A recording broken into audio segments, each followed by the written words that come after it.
Welcome to the Deep Dive.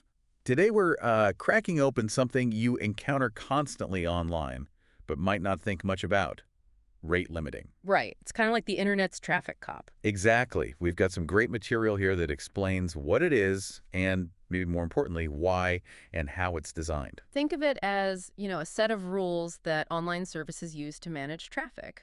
Like a velvet rope outside a popular club, maybe? Good analogy. And make sure one person or like one bad actor can't hog all the resources and spoil things for everyone else. Definitely. Ever tried rapidly posting the same thing over and over? You'd probably hit a limit. That's rate limiting right there. Pops up all over. Limiting new accounts from one IP, capping how often you grab daily game rewards, stuff like that. Yeah, lots of examples. So our mission today is to really understand the nuts and bolts, the design thinking behind these systems. Think of it as your shortcut to grasping this essential part of how the internet stays, well, functional. And why do we even need this digital bouncer? Well, a huge reason is preventing resource exhaustion. Right, running out of server power or bandwidth. Exactly. It could be a deliberate denial of service attack, someone just flooding a system, or maybe just a buggy script going wild. Uh-huh. Rate limiters are really a first line of defense. You see examples like Twitter's limit 300 tweets every 3 hours, I think. Yeah, something like that. And Google Docs API. Right. They limit users to maybe 300 read requests per user per minute. These aren't just random numbers. They're there to protect the system's stability. Makes sense. Mm-hmm. And beyond just fending off attacks, rate limiters are also about smart economics, aren't they? Absolutely. If your service relies on, say, paid third-party APIs for credit checks or payment processing. Oh yeah, those can get expensive fast. Right. So a sudden surge of unnecessary requests can mean a huge bill. Rate limiters help keep those costs under control, making sure resources are used efficiently. Good point. And then there's just basic server health. Even without attacks or pricey external calls, just a flood of requests from bots or, weird user behavior can overload a server. Making it slow or unresponsive for everyone else. Exactly. Rate limiters act like a sieve, filtering out that excess and keeping things running smoothly. So, okay, we know why they're important. Now let's dig into how they're actually designed. Okay, so our source is focusing mainly on server-side API rate limiters. That's right.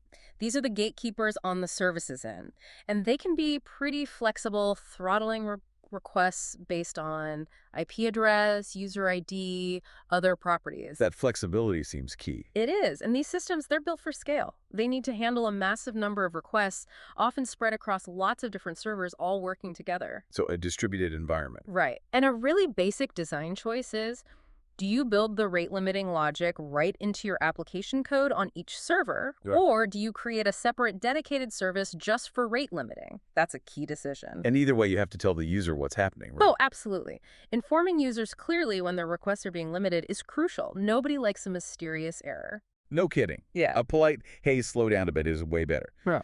So what are the absolute must-haves for a good rate limiter design? Yeah. The core requirements. Well, the source points out a few key things. Accuracy, it needs to actually enforce the limits properly. Okay. Low latency, it shouldn't slow down legitimate traffic too much. Memory efficiency, it can't eat up all your server resources. Right. Distributed capability, it has to work correctly across multiple servers. Clear exception handling, telling users they're throttled. And high fault tolerance. If one part breaks, the whole thing shouldn't collapse. Okay, those all sound critical. Now, where do you actually put this thing? Client side versus server side seems like, well, an obvious choice. It pretty much is. You really can't trust the user's device or app to enforce limits reliably. Too easy to bypass. Exactly. Someone malicious could just turn it off. Plus, you often don't even control the client app. So yeah, server side is definitely the reliable place. But the source mentions this middle ground. Rate limiter middleware. Mm-hmm. So not on the main API servers, but sort of in between. Yeah, think of it like a dedicated guard standing right before the main doors of your servers. Yeah. Every incoming request has to pass this guard first. The middleware checks the limits. If it's okay, it passes through to the API server. And if not?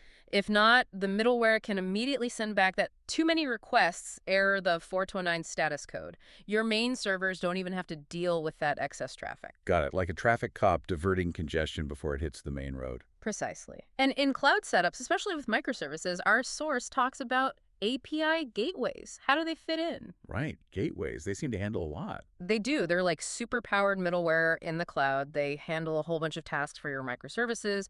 Rate limiting is one, but also security stuff like SSL termination, user authentication, maybe serving static So files. they're doing a lot of heavy lifting already. Exactly. So if you're already using an API gateway, putting the rate limiting logic there often makes a lot of sense. It centralizes these kinds of cross-cutting concerns. Okay, so deciding where to put it, server, middleware, gateway, it really depends on your specific setup, doesn't it? It really does. The source gives some good pointers for making that choice. Like what? Well, look at your tech stack. What languages, what tools are you using? Implementing it yourself on the server means having the right skills and libraries. Okay. Also, how much control do you need over the specific rules and algorithms? A third-party gateway might have more standardized options. Right, maybe less flexibility. Potentially. And if you've already got a microservice architecture with gateway doing other things, just adding rate limiting there can be efficient. And finally, resources, I guess. Yeah, be realistic about your team's time and effort. Building a solid rate limiter from scratch isn't trivial. A commercial API gateway might be faster and more cost-effective if your team is stretched thin. Makes sense. Okay, so we've covered where to put it. Now let's dive into how the different algorithms use to actually, enforce the limits. Right. Our source mentions several popular ones, but yeah, we won't get totally lost in the math.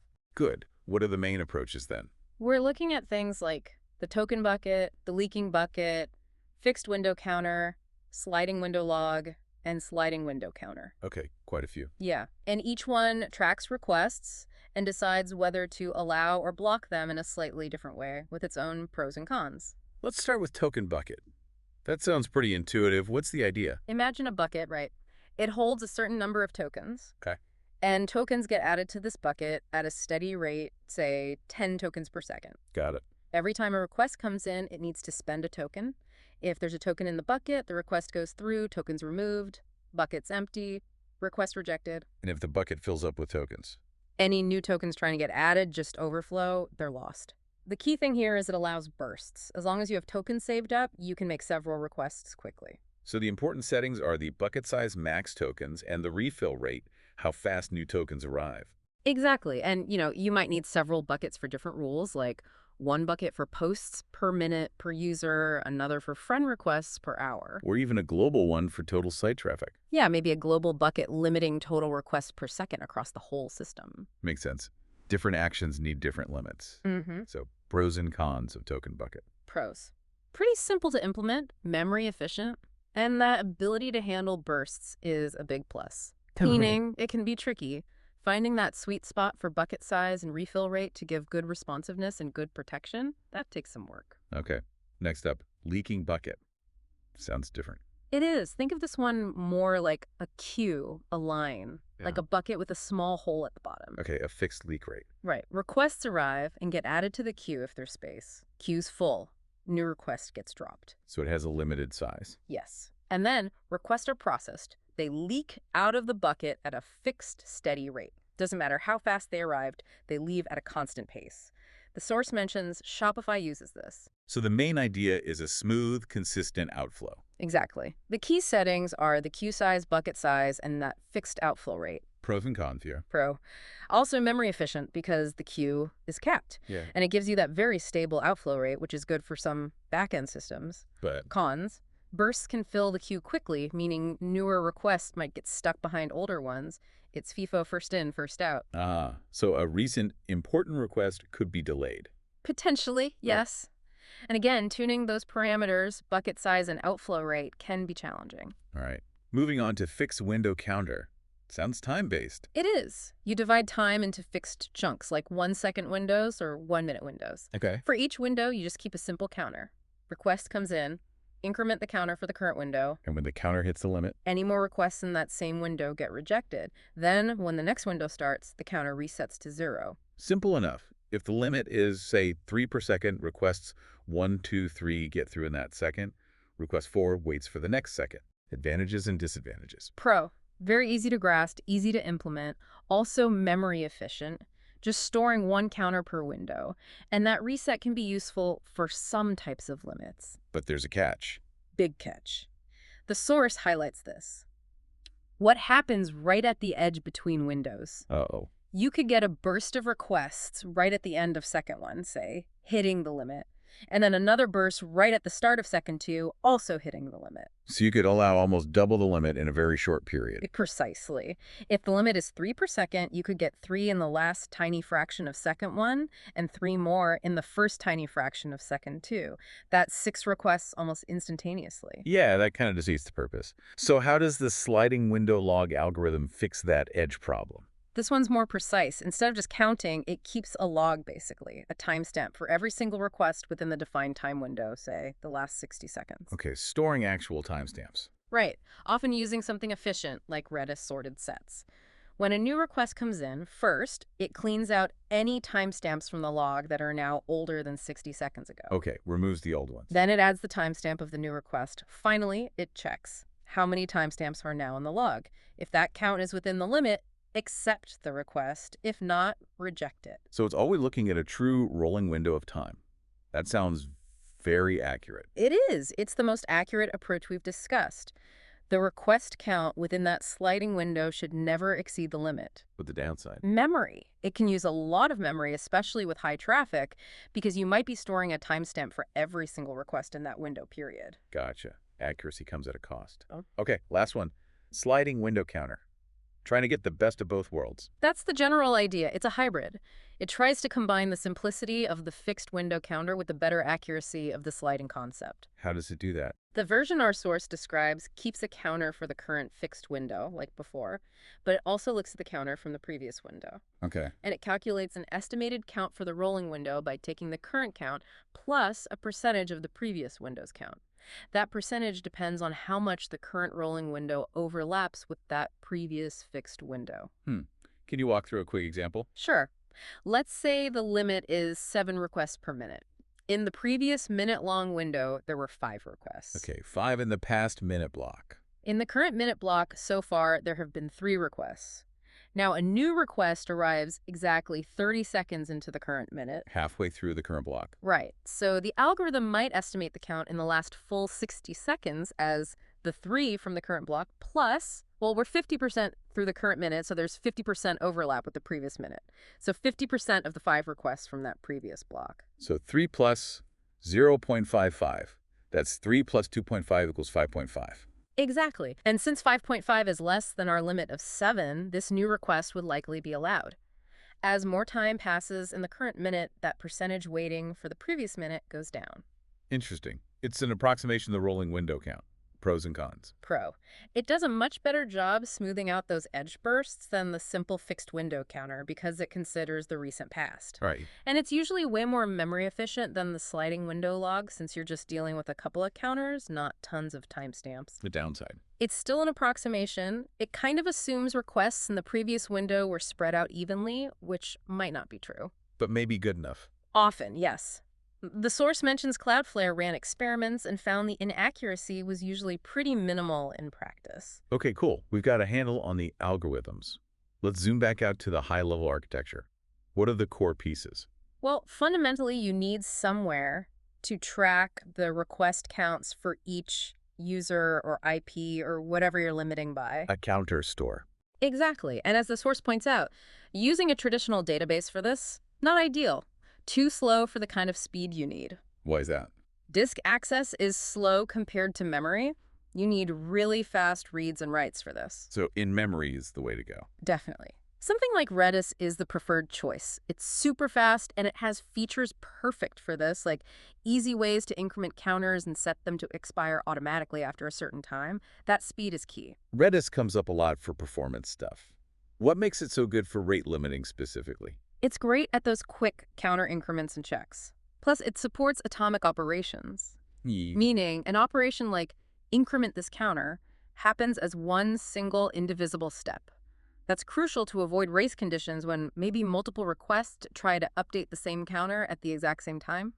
Prevents errors from concurrent updates. Right, and that built-in expiration is great too. Counters just disappear when the time window is up, no manual cleanup needed. So how does Redis fit into the flow? A request comes in, then what? Typically, the request hits that rate-limiting middleware first. Okay.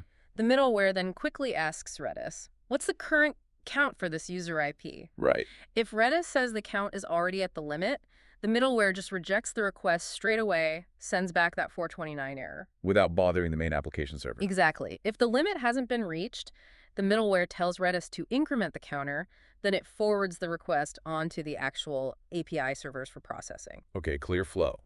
But where do the rules themselves come from? Like 5 requests per minute for logins. How are those defined? Good question.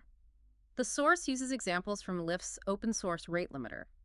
Often, these rules live in configuration files. Stored on disk somewhere. Yeah, typically stored on disk for persistence. These files define things like the domain, like messaging or auth, specific descriptors like messagetype.marketing or authtype.login, and then the actual limit, unit.day request per unit 5 or unit.minute request per unit 5. So, pretty detailed rules. Yes. And then these rules are loaded from the disk into memory, into a cache, so the middleware can access them super fast for every request. Got it. Now, when a request does exceed the limit, we mentioned the 429 error, is that always the outcome? Just drop the request. That HTTP 429 too many requests is definitely the standard signal, and you should include those helpful rate limit headers we'll talk about. But are there alternatives? Well, the source mentions one possibility. Instead of just dropping the request, you could potentially put it in a queue to be processed later once traffic calms down. When might you do that? Maybe for something like e-commerce orders during a huge flash sale, you don't want to lose the order, but you need to smooth out the processing load, so you queue it temporarily. Interesting trade-off. Okay, those headers you mentioned.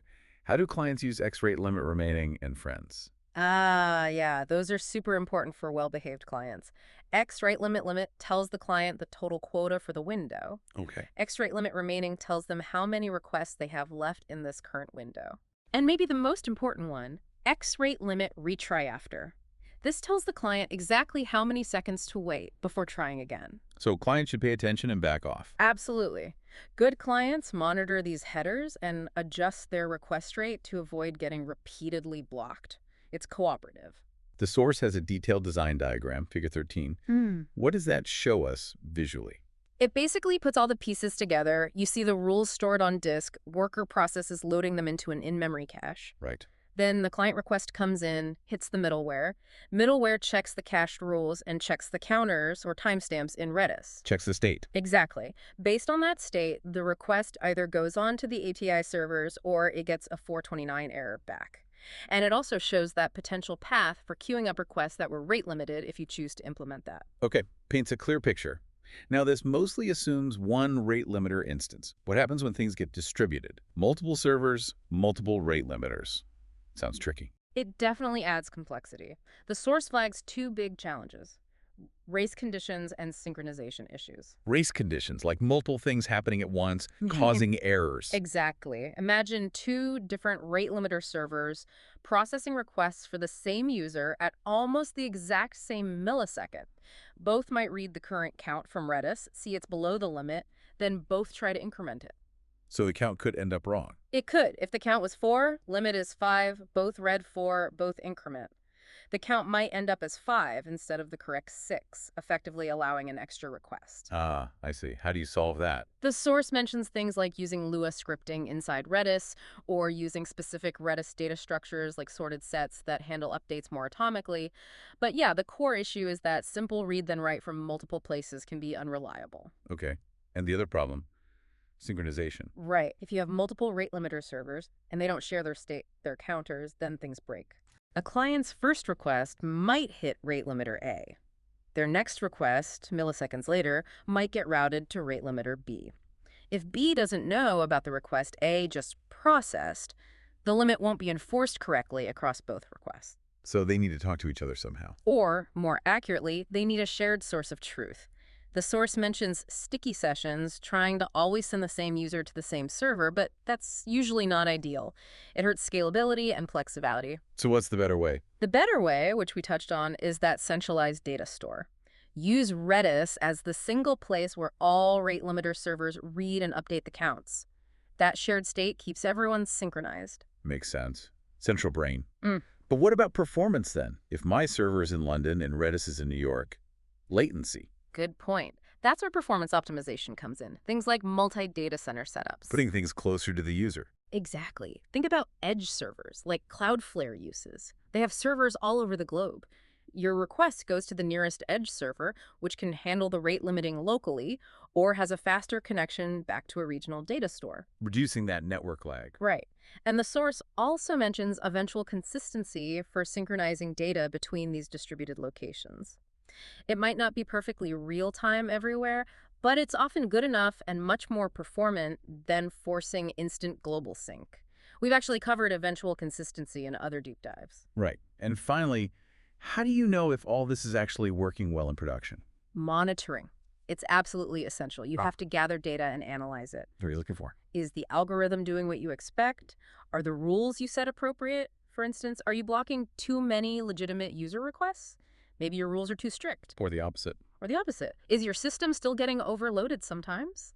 Maybe the algorithm you chose isn't handling bursts well and you need to switch, perhaps to Token Bucket. You need data to make those tuning decisions. Constant feedback loop. Okay, great overview.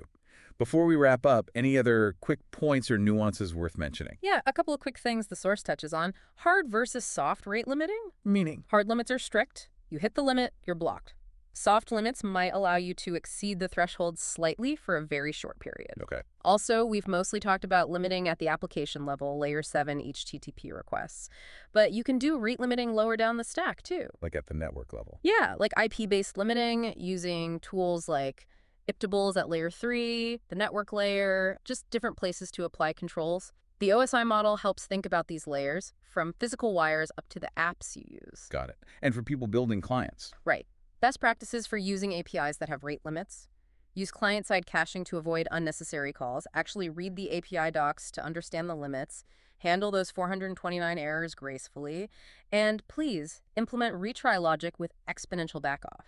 Don't just hammer the server again immediately after being told to wait. Good advice for developers. Okay. Fantastic.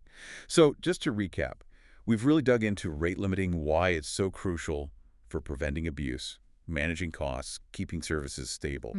We looked at where to put it in the app, in middleware, in gateways. We covered the main algorithms: token bucket, leaking bucket, fixed window, sliding window log, sliding window counter. Got a good feel for the pros and cons of each. Yep. And we explored the architecture, especially in distributed systems, dealing with race conditions, synchronization, using tools like Redis. Plus optimizing performance and the absolute need for monitoring. Exactly. So hopefully this gives you, the listener, a really solid foundation for understanding how the online services you use every day manage their traffic and protect their resources. It's a fundamental piece of the puzzle for making the internet work at scale. Definitely. And now, a final thought to leave you with. Think about the impact of different rate-limiting choices on user experience and fairness. Could a certain strategy inadvertently disadvantage some users or use cases compared to others? How do you balance protection with accessibility? Something to chew on. Interesting question. Thanks for joining us for this deep dive.